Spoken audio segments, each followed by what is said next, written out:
Come, let me tell you a story, one filled with love, deception, and mystery. A beautiful young woman, deeply in love, finds herself entangled in a strange tale when the man she thought she was to marry suddenly disappears. Is it true, or just a trick? Let's uncover this mystery together, as Sherlock Holmes works his magic and reveals the truth behind the enigma. "My dear fellow," said Sherlock Holmes, as we sat on either side of the fire in his lodgings at Baker Street, "life is infinitely stranger than anything which the mind often could invent. We would not dare to conceive the things which are really mere commonplaces of existence. If we could fly out of that window, hand in hand, hover over this great city, gently remove the roofs, and peep in at the queer things which are going on, the strange coincidences, the plannings, the cross-purposes, the wonderful chains of events, working through generations, and leading to the most outre results, it would make all fiction, with its conventionalities and foreseen conclusions, most stale and unprofitable. And yet I am not convinced of it," I answered. "The cases which come to light in the papers are, as a rule, bald enough, and vulgar enough. We have in our police reports realism pushed to its extreme limits, and yet the result is, it must be confessed, neither fascinating nor artistic. A certain selection and discretion must be used in producing a realistic effect," remarked Holmes. "This is want in the police report, where more stress is laid, perhaps, upon the platitudes of the magistrate than upon the details, which to an observer contain the vital essence of the whole matter. Depend upon it, there is nothing so unnatural as the commonplace." I smiled and shook my head. "I can quite understand you thinking so," I said. "Of course, in your position of official advisor and helper to everybody who is absolutely puzzled, throughout 3 continents, you are brought in contact with all that is strange and bizarre. But here, I picked up the morning paper from the ground, let us put it to a practical test. Here is the first heading upon which I come. A husband's cruelty to his wife. There is half a column of print, but I know without reading it that it is all perfectly familiar to me. There is, of course, the other woman, the drink, the push, the blow, the bruise, the sympathetic sister or landlady. The crudest of writers could invent nothing more crude. Indeed, your example is an unfortunate one for your argument," said Holmes, taking the paper and glancing his eye down it. "This is the Dundas separation case, and, as it happens, I was engaged in clearing up some small points in connection with it.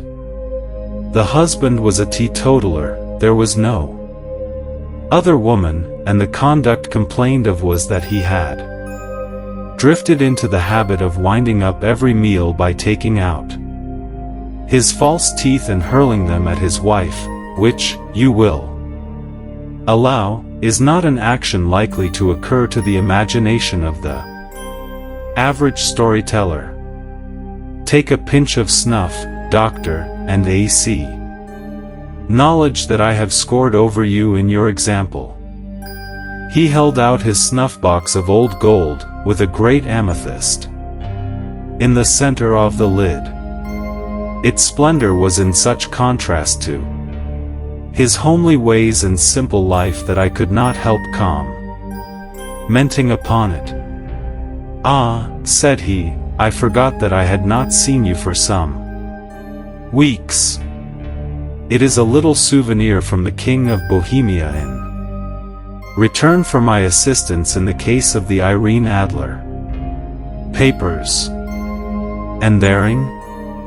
I asked, glancing at a remarkable brilliant which sparkled upon his finger.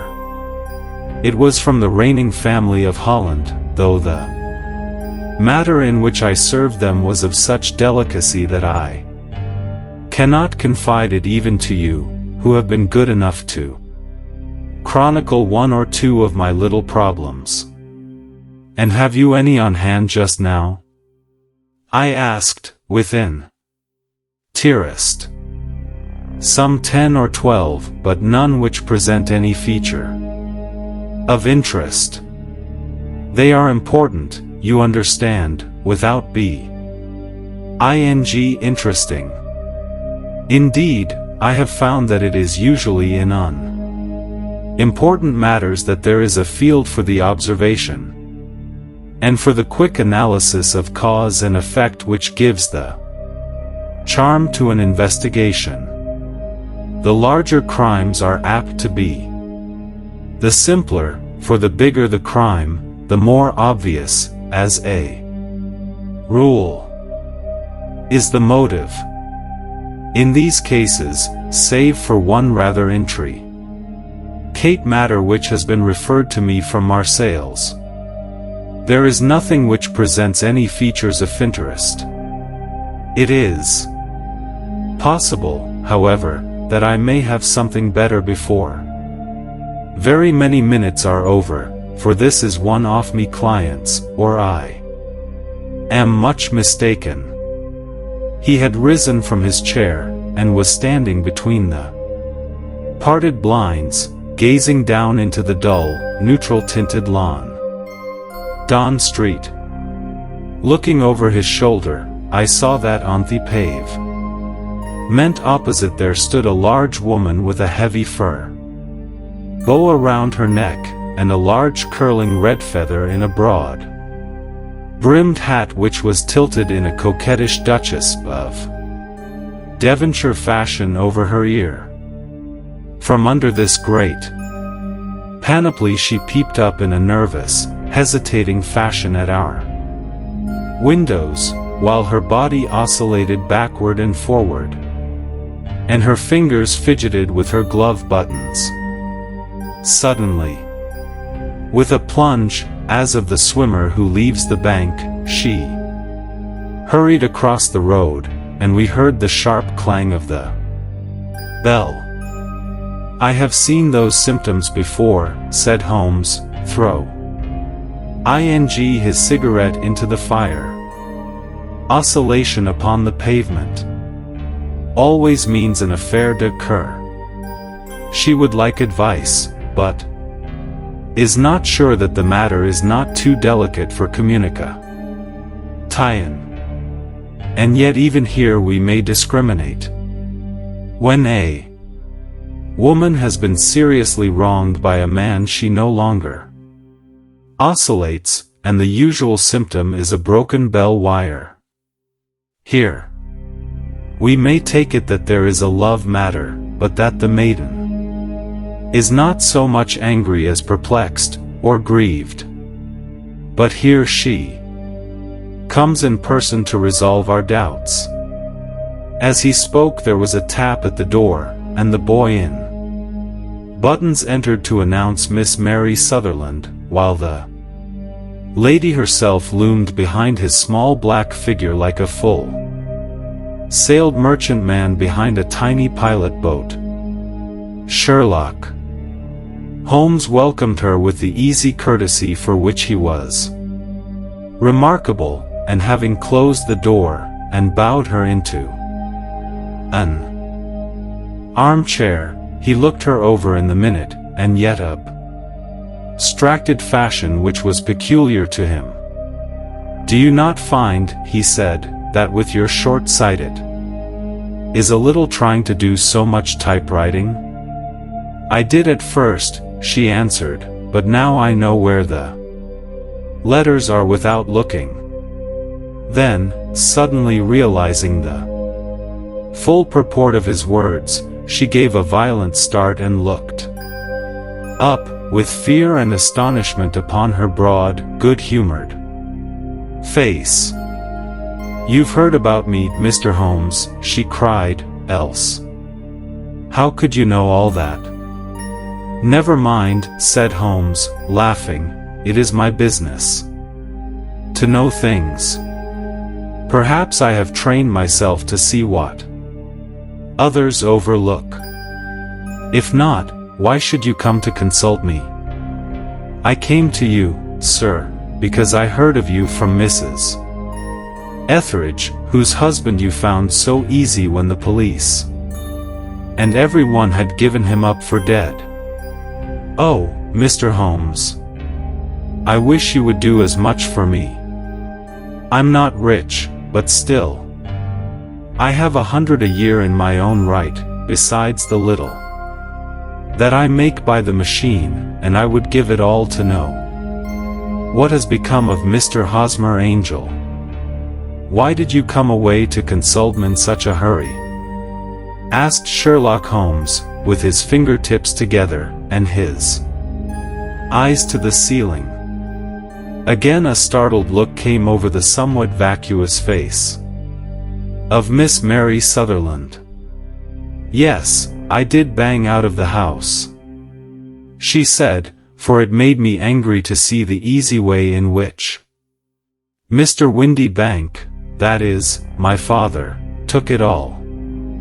He would not go to the police, and he would not go to you, and so at last, as he would do nothing, and kept on saying that there was no harm done, it made me mad, and I just on with my things and came right away to you."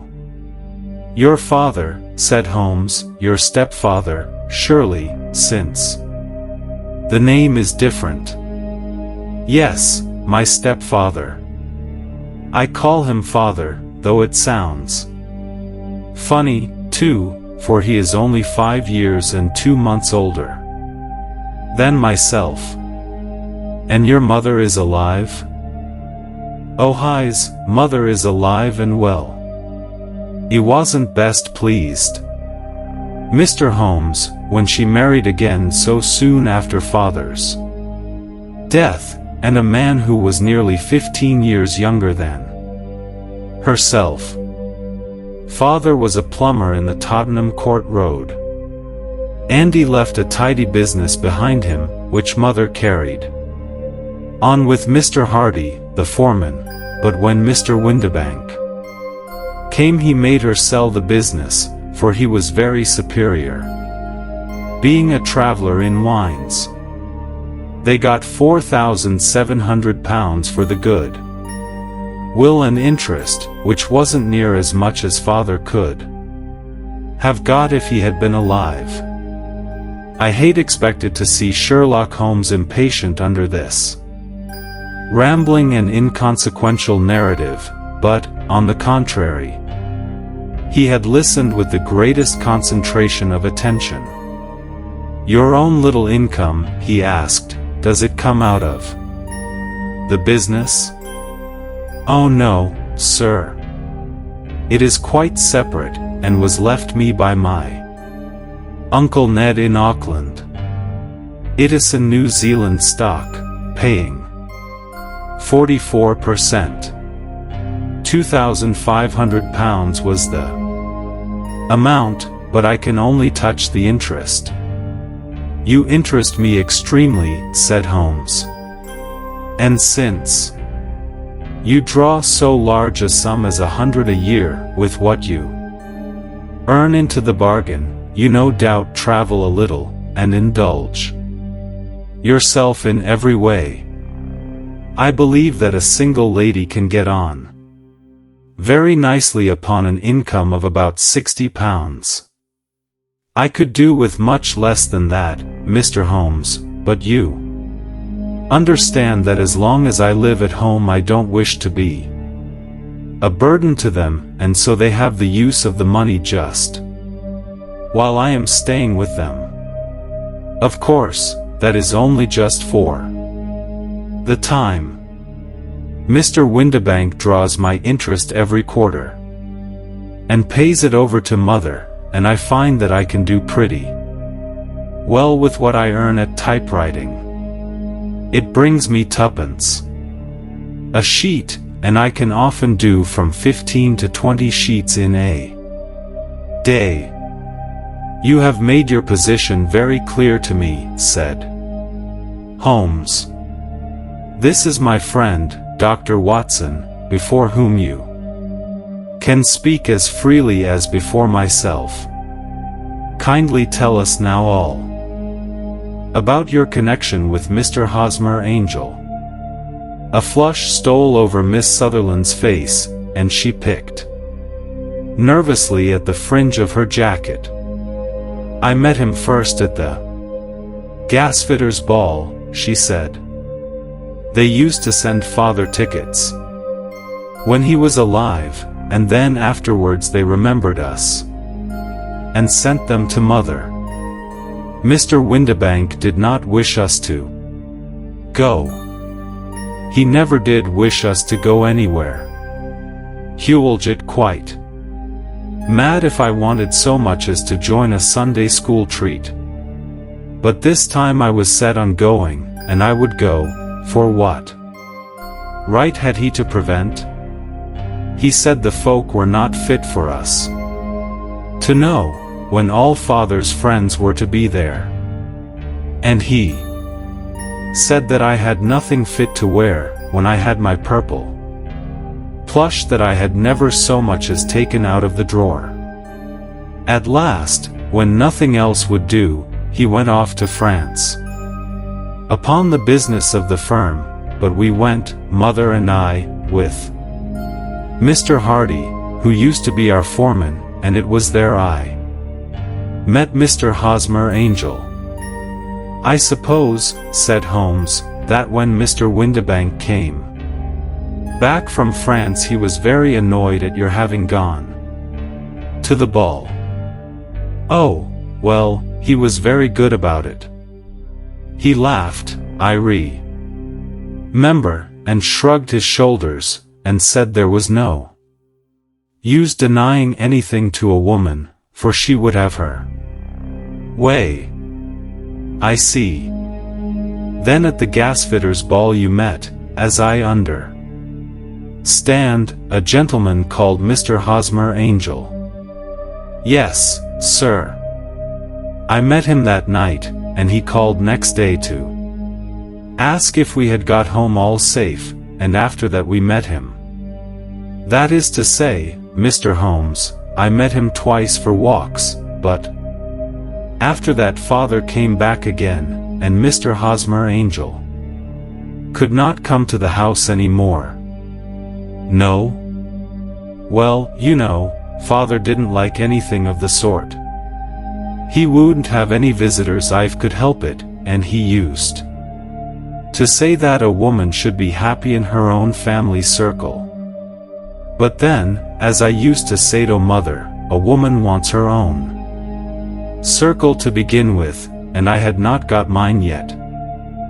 But how about Mr. Hosmer Angel? Did he make no attempt to see you? Well, Father was going off to France again in a week, and Hosmer wrote and said that it would be safer and better not to see each other until he had gone. We could write in the meantime, and he used to write every day. I took the letters in the morning, so there was no need for Father to know. Were you engaged to the gentleman at this time? Oh yes, Mr. Holmes. We were engaged after the first walk that we took. Hosmer, Mr. Angel, was a cashier in an office in Leadenhall Street, and what office? That's the worst of it, Mr. Holmes, I don't know. Where did he live, then? He slept on the premises. And you don't know his address? 66. No, except that it was Leadenhall Street. Where did you address your letters, then? To the Leadenhall Street post office, to be left till called. 4. He said that if they were sent to the office he would be chaffed by all the other clerks about having letters from a lady, so I offered to typewrite them, like he did his, but he wouldn't have that, for he said that when I wrote them they seemed to come from me, but when they were typewritten he always felt that the machine had come between us. That will just show you how fond he was of me, Mr. Holmes, and the little things the would think of. It was most suggestive, said Holmes. It has long been an axiom of mine that the little things are infinitely the most important. Can you remember any other little things about Mr. Hosmer Angel? He was a very shy man, Mr. Holmes. He would rather walk with me in the evening than in the daylight, for he said that he hated to be conspicuous. Very retiring and gentle. Manly he was. Even his voice was gentle. He'd had the quinsy and swollen glands when he was young, he told me, and it had left him with a weak throat, and a hesitating, whispering fashion of speech. He was always well dressed, very neat and plain, but his eyes were weak, just as mine are, and he wore tinted glasses against the glare. Well, and what happened when Mr. Windibank, your father, returned to France? Mr. Hosmer Angel came to the house again, and proposed that we should marry before father came back. He was in dreadful earnest, and made me swear, with my hands on the testament, that whatever happened I would always be true to him. Mother said he was quite right to make me swear, and that it was a sign of his passion. Mother was all in his favor from the first, and was even fonder of him than I was. Then, when they talked of marrying within the week, I began to ask about father, but they both said never to mind about father, but just to tell him afterwards, and mother said she would make it all right with him. I didn't quite like that, Mr. Holmes. It seemed funny that I should ask his leave, as he was only a few years older than me, but I didn't want to do anything on the sly, so I wrote to father at Bordeaux, where the company has its French offices, but the letter came back to me on the very morning of the wedding. It missed him, then? Yes, sir, for he had started to England just before it arrived. Ha! That was unfortunate. Your wedding was arranged, then, for the Friday. Was it to be in church? Yes, sir, but very quietly. It was to be at St. Saviour's, near King's Cross, and we were to have breakfast afterwards at the St. Pancras Hotel. Hosmer came for us in a hansom, but as there were two of us, he put us both into it, and stepped himself into a four-wheeler, which happened to be the only other cab in the street. We got to the church first, and when the four-wheeler drove up we waited for him to step out, but he never did, and when the cabman got down from the box and looked, there was no one there. The cabman said that he could not imagine what had become of him, for he had seen him get in with his own eyes. That was last Friday, Mr. Holmes. "Oh no, sir. He was too good and kind to leave me so. Why, all the morning he was saying to me that, whatever happened, I was to be true, and that even if something quite unforeseen occurred to separate us, I was always to remember that I was pledged to him, and that he would claim his pledge sooner or later." It seemed strange talk for a wedding morn. But what has happened since gives a meaning to it. Most certainly it does. Your own opinion is, then, that some unforeseen catastrophe has occurred to him? Yes, sir. I believe that he foresaw some danger, or else he would not have talked so. And then I think that what he foresaw happened. But you have no notion as to what it could have been? None. One more question. How did your mother take the matter? She was angry, and said that I was never to speak of the matter again. And your father? Did you tell him? Yes, and he seemed to think, with me, that something had happened, and that I should hear of Hosmer again. As he said, what interest could anyone have in bringing me to the doors of the church, and then leaving me? Now, if had borrowed my money, or if he had married me and got my money settled on him, there might be some reason, but Hosmer was very independent about money, and never would look at a shilling of mine. And yet, what could have happened? And why could he not write?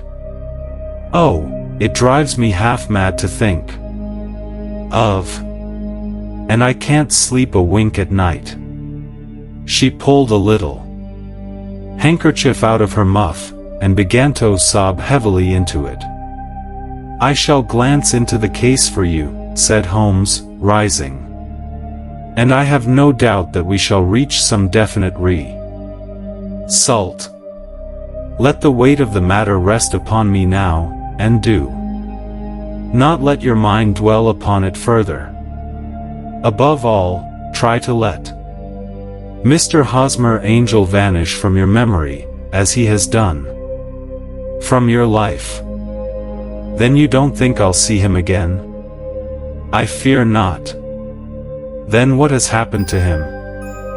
You will leave that question in my hands. I should like an accurate description of him, and any letters of his which you can spare. I advertised for him in last Saturday's Chronicle, said she. Here is the slip, and here are 4 letters from him. Thank you. And your address? Number 31 Leon Place, Camberwell. Mr. Angel's address you never had, I understand. Where is your father's place of business? He travels for West House and Marbank, the great claret importers of Fenchurch Street. Thank you. You have made your statement very clearly. You will leave the papers here, and remember the advice which I have given you. Let the whole incident be a sealed book, and do not allow it to affect your life. You are very kind, Mr. Holmes, but I cannot do that. I shall be true to Hosmer. He shall find me ready when he comes back. For all the preposterous hat and the vacuous face, there was something noble in the simple faith of our visitor which compelled our respect. She laid her little bundle of papers upon the table, and went her way, with a promise to come again whenever she might be summoned. Sherlock Holmes sat silent for a few minutes with his finger tips still pressed together, his legs stretched out in front of him, and his gaze directed upward to the ceiling. Then he took down from the rack the old and oily clay pipe, which was to him as a counselor, and, having lit it, he leaned back in his chair, with the thick blue cloud wreaths spinning up from him, and a look of infinite languor in his face. "Quite an interesting study, that maiden," he observed. "I found her more interesting than her little problem, which, by the way, is rather a trite one. You will find parallel cases, if you consult my index, in and over in 77, and there was some thing of the sort at The Hague last year. Old as is the idea. However, there were one or two details which were new to me. But the maiden herself was most instructive. Not invisible, but unnoticed, Watson. You did not know where to look, and so you missed all that was important. I can never bring you to realize the importance of sleeves, the suggestiveness of thumbnails, or the great issues that may hang from a bootlace. Now, what did you gather from that? Woman's appearance? Describe it." "Well, she had a slate-colored, broad-brimmed straw hat, with a feather of a brickish red. Her jacket was black, with black beads sewn upon it, and a fringe of little black jet ornaments. Her dress was brown, rather darker than coffee color, with a little purple plush at the neck and sleeves. Her gloves were grayish, and were worn through at the right forefinger. Her boots I didn't observe. She had small, round, hanging gold earrings, and a general air of being fairly well to do, in a vulgar, comfortable, easy-going way." Sherlock Holmes clapped his hands softly together and chuckled. "'Pon my word, Watson, you are coming along wonderfully. You have really done very well indeed. It is true that you have missed everything of importance, but you have hit upon the method, and you have a quick eye for color. Never trust to general impressions, my boy, but concentrate yourself upon details. My first glance is always at a woman's sleeve. In a man it is perhaps better first to take the knee of the trouser.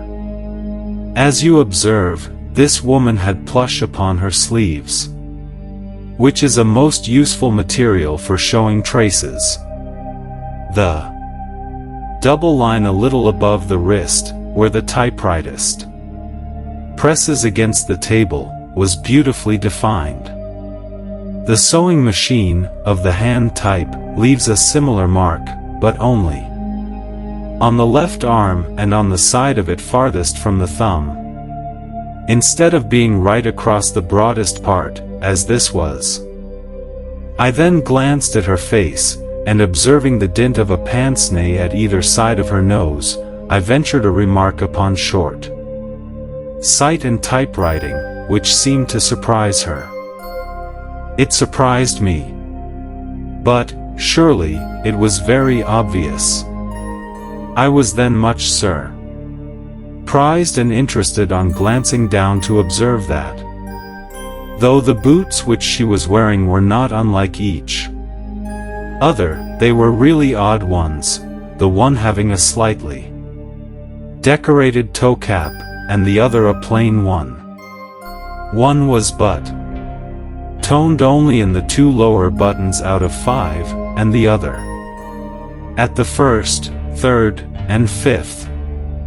Now, when you see that a young lady, otherwise neatly dressed, has come away from home with odd boots, half-buttoned, it is no great deduction to say that she came away in a hurry.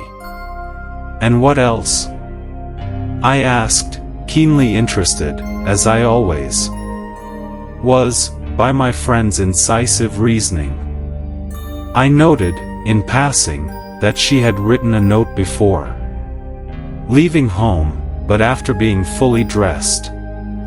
You observed that her right glove was torn at the forefinger, but you did not apparently see that both glove and finger were stained with violet ink. She had written in a hurry, and dipped her pen too deep. It must have been this morning, or the mark would not remain clear upon the finger. All this is amusing, though rather elementary, but I must go back to business, Watson. Would you mind reading me the advertised description of Mr. Hosmer Angel? I held the little printed slip to the light. Missing, it said, on the morning of the 14th, a gentleman named Hosmer Angel. About 5 feet 7 inches. In height, strongly built, sallow. Complexion, black hair, a little bald in the center, bushy. Black side whiskers and must-ache, tinted glasses, slight infirmity of speech. Was dressed, when last seen, in black. Frock coat faced with silk, black waistcoat, gold Albert chain. And grey Harris tweed trousers, with brown gaiters over elastic. Sided boots. Known to have been employed in an office in Leadenhall Street. Any body bringing, etc., etc. That will do, said Holmes. As to the letters, he continued, glancing over them, they are very commonplace. Absolutely no clue in them to Mr. Angel, save that he quotes Balzac once. There is one remarkable point, however, which will no doubt strike you. They are typewritten, I remarked. Not only that, but the signature is typewritten. Look at the neat little Hosmer Angel at the bottom. There is a date, you see, but no superscription except Leadenhall Street, which is rather vague. The point about the signature is very suggestive. In fact, we may call it conclusive. Of what? My dear fellow, is it possible you do not see how strongly it bears upon the case? I cannot say that I do, unless it were that he wished to be able to deny his signature if an action for breach of promise were instituted. No, that was not the point. However, I shall write 2 letters, which should settle the matter. One is to a firm in the city, the other is to the young lady's stepfather, Mr. Windibank, asking him whether he could meet us here at 6 o'clock tomorrow evening. It is just as well that we should do business with the male relatives. And now, Doctor, we can do nothing until the answers to those letters come, so we may put our little problem upon the shelf for the interim. I had had so many reasons to believe in my friend's subtle powers of reasoning, and extraordinary energy in action, that I felt that he must have some solid grounds for the assured and easy demeanor with which he treated the singular mystery, which he had been called upon to fathom. Once only had I known him to fail, in the case of the King of Bohemia and of the Irene Adler photograph, but when I looked back to the weird business of the sign of 4, and the extraordinary circumstances connected with the study in scarlet, I felt that it would be a strange tangle indeed which he could not unravel. I left him then, still puffing at his black clay pipe, with the conviction that when I came again on the next evening I would find that he held in his hands all the clues which would lead up to the identity of the disappearing bridegroom of Miss Mary Sutherland. A professional case of great gravity was engaging my own attention at the time, and the whole of next day I was busy at the bedside of the sufferer.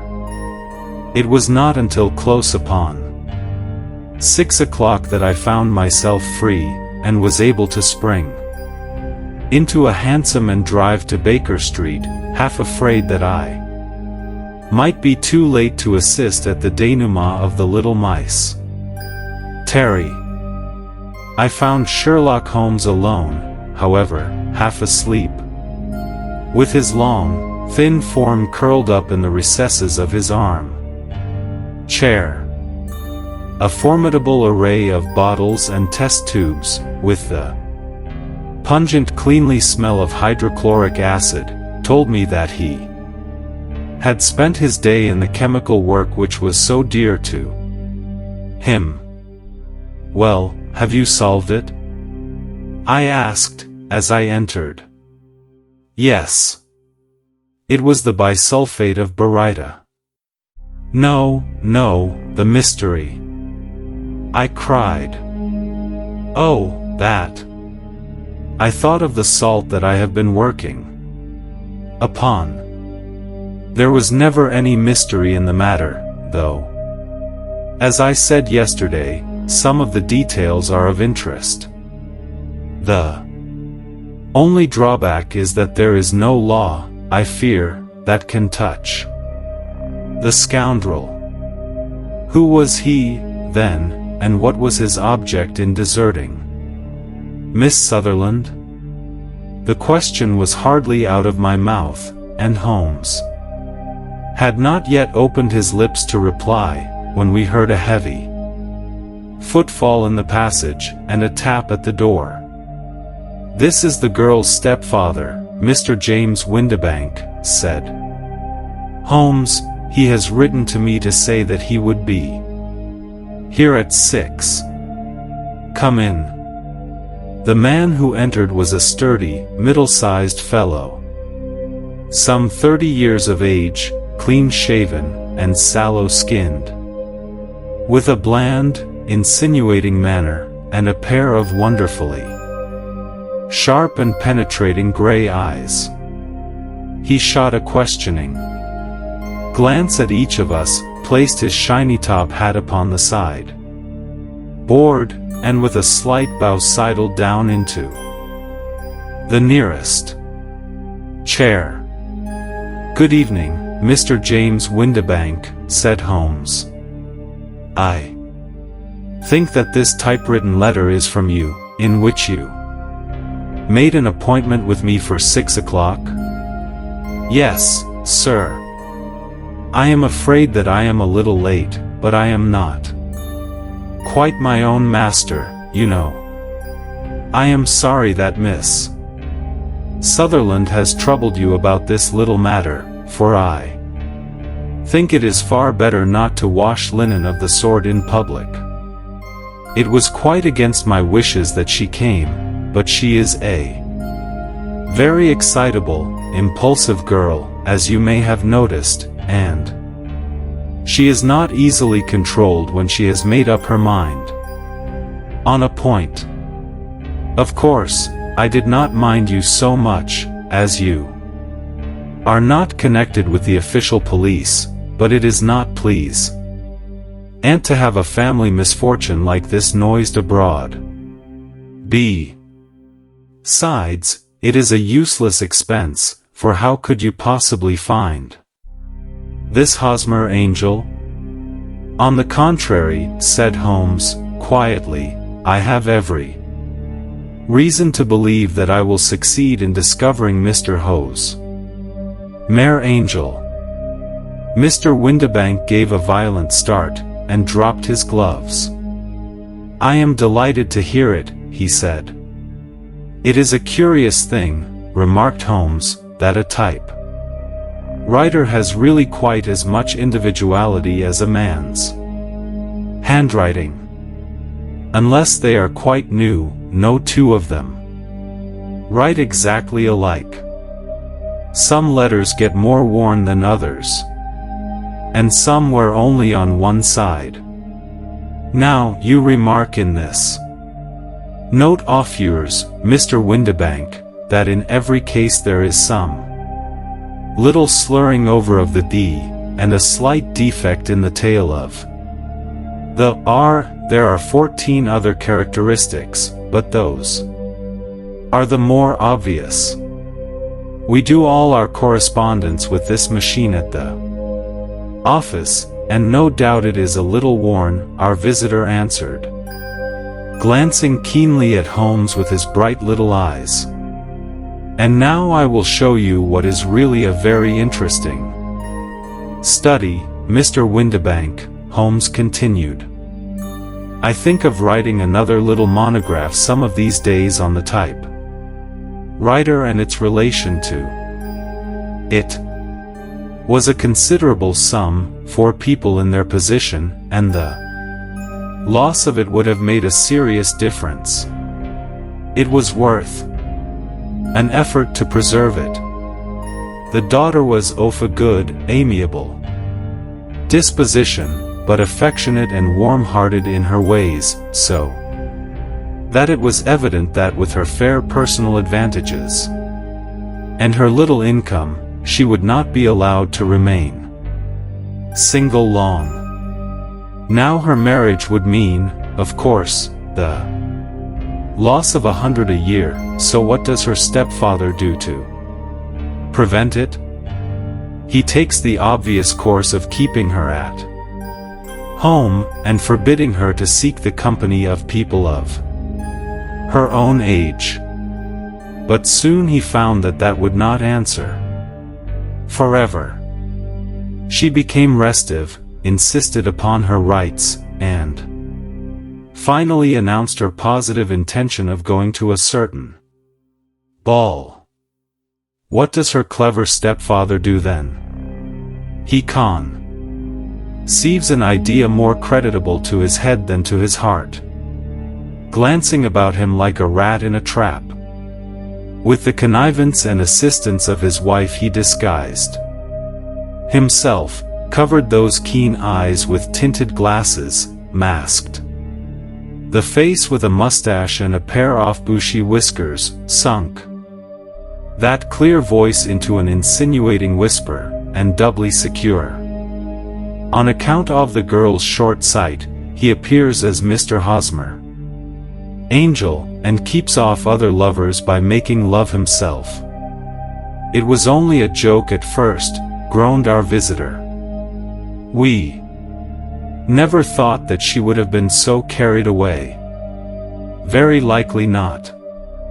However that may be, the young lady was very decidedly carried away, and having quite made up her mind that her stepfather was in France, the suspicion of treachery never for an instant entered her mind. She was flattered by the gentleman's attentions, and the effect was increased by the loudly expressed admiration of her mother. Then Mr. Angel began to call, for it was obvious that the matter should be pushed as far as it would go, if a real effect were to be produced. There were meetings, and an engagement, which would finally secure the girl's affections from turning towards anyone else. But the deception could not be kept up forever. These pretended journeys to France were rather cumbrous. The thing to do was clearly to bring the business to an end in such a dramatic manner that it would leave a permanent impression upon the young lady's mind, and prevent her from looking upon any other suitor for some time to come. Hence those vows of fidelity exacted upon a testament, and hence also the allusions to a possibility of something happening on the very morning of the wedding. James Windibank wished Miss Sutherland to be so bound to Hosmer Angel, and so uncertain as to his fate, that for 10 years to come, at any rate, she would not listen to another man. As far as the church door he brought her. And then, as he could go no farther, he conveniently vanished away by the old trick of stepping in at one door of a four-wheeler, and out at the other. I think that was the chain of events, Mr. Windibank. Our visitor had recovered something of his assurance while Holmes had been talking, and he rose from his chair now, with a cold sneer upon his pale face. "It may be so, or it may not, Mr. Holmes," said he, "but if you are so very sharp, you ought to be sharp enough to know that it is you who are breaking the law now, and not me.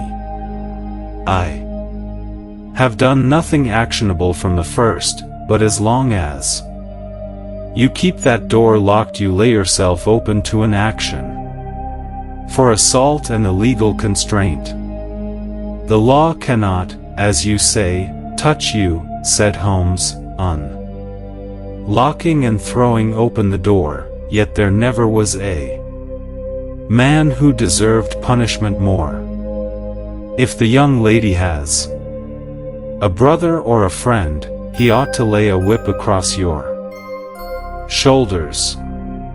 By Jove," he continued, flushing up at the sight of the bitter sneer upon the man's face, "it is not part of my duties to my client, but here's a hunting crop handy, and I think I shall just treat myself to."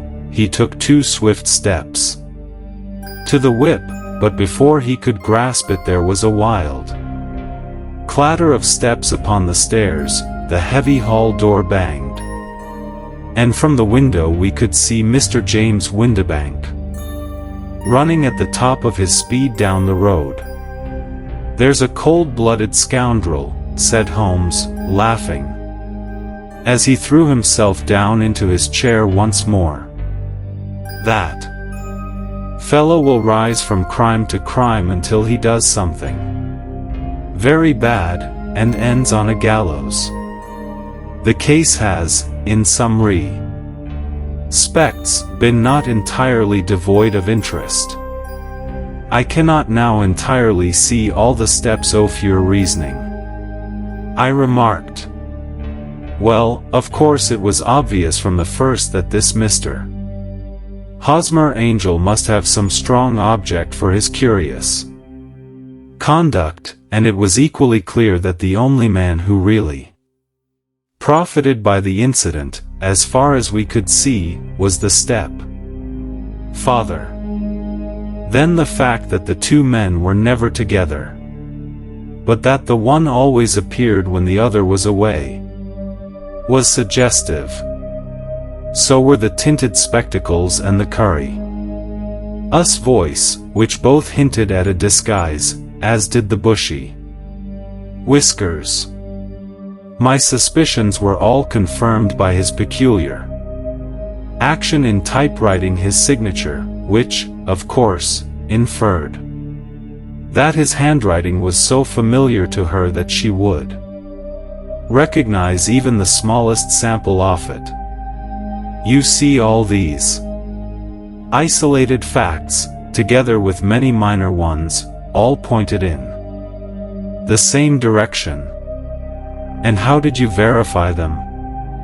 Having once spotted my man, it was easy to get corroboration. I knew the firm for which this man worked. Having taken the printed description, I eliminated everything from it which could be the result of a disguise: the whiskers, the glasses, the voice, and I sent it to the firm, with a request that They would inform me whether it answered to the description of any of their travelers. I had already noticed the peculiar idioms of the typewriter, and I wrote to the man himself at his business address, ask. The ending may not surprise you, but truth has a way of being harsh.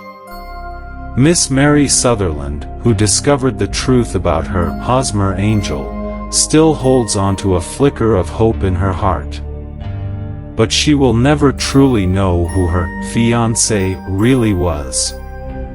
And sometimes, some secrets are meant to stay hidden, especially the ones buried deep inside the heart.